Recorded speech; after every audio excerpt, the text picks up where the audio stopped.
我係民航處嘅 Henry， 我主要工作係有關飛機適航要求嘅審定同審批，同對相關公司嘅監管工作。我嘅職責係確保飛機嘅適航性，同為市民守護香港嘅航空安全。其實我部門咧就係飛行標準及適航部，咁顧名思義，其實分開就係一個飛行標準同一個適航標準。咁好多人都唔係好清楚我哋嘅工作嘅，咁我自己就係主管初次適航，咁即係適航審定，咁包括咗所有飛機第一次進入香港時所需要嘅適航要求啦，仲有飛機嘅維修改裝嘅審批。咁而適航一詞咧，其實就指飛機係咪符合晒所有相關嘅民航法規，以至適合航行，都係我負責嘅。咁因為我哋民航處亦都係一個監管機構啦，我哋都會對提供飛機設計改裝嘅機構同公司咧進行監管工作嘅，以確保佢哋符合相關嘅民航法規同要求。有時遇到需要做一個大型審批項目咧，尤其是飛機嘅設計改裝咧，咁我哋都需要嚟到維修區做一個現場嘅視察嘅。我哋一般咧，今次係呢個項目咧，就係一個客艙嘅大型改裝項目嘅審批工程嚟嘅。咁樣咧，就呢個飛機本身就係有172個座位啦。咁而家改裝成一個230座位嘅一個客艙嘅佈局嚟嘅。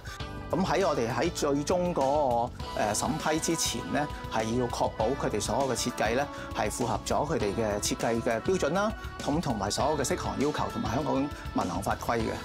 咁我哋而家正就喺改裝到一半嘅時候，係嗰個狀態係點樣樣嘅。咁我最難忘嘅計劃就係有份參與國產民航客機 C919嘅型號合格審定工作嘅。我諗大家知道 C919咧係國家首款按照國際適航標準自主研製嘅大型客機嚟嘅，而我哋用嘅評審標準咧係用一般而家主流嘅客機甚至更高嘅標準去做評審嘅。對於我嚟講咧 ，C919嘅計劃特別之處咧，就在於我同我同事喺呢個型號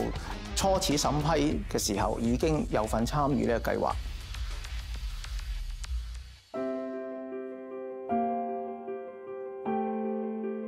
Evie 咧，你都參與咗好耐㗎咯，同我拍檔都拍咗好耐。係冇錯，我諗可能其實19年起啦，開始有份參與呢個 project。Henry 喺唔同方面都有好豐富嘅經驗嘅，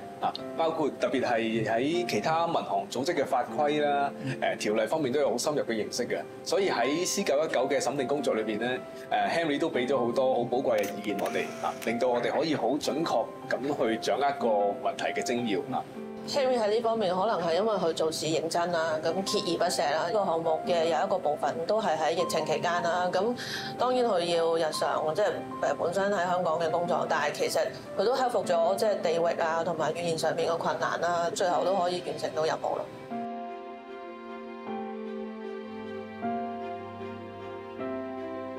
隨住時代發展，政府提供俾市民嘅服務亦都不斷提升同優化。咁我諗作為公務員，我哋亦都不斷要裝備自己，特別喺科技發展上邊，否則就會被時代淘汰，同時代脫軌㗎啦。咁喺我14年嘅公務員生涯之中咧，咁我亦都深深體會到，公務員唔單止係一份工作咁簡單，亦都係份使命。尤其是我哋嘅崗位，可以話係為市民守護香港嘅航空安全，所以唔可以只係當一份工嚟做，亦都有一份服務市民同業界嘅心嘅。今次獲得呢嘉許狀，當然非常之高興啦！多謝部門俾機會喺工作上嘅發揮啦，同埋對我工作嘅認同嘅。民航專業係一個非常複雜嘅系統，靠嘅係團隊，絕對冇個人英雄嘅。咁所以我覺得今次嘅嘉許狀咧，唔單止屬於我一個人嘅，其實係屬於民航處所有努力工作嘅同事。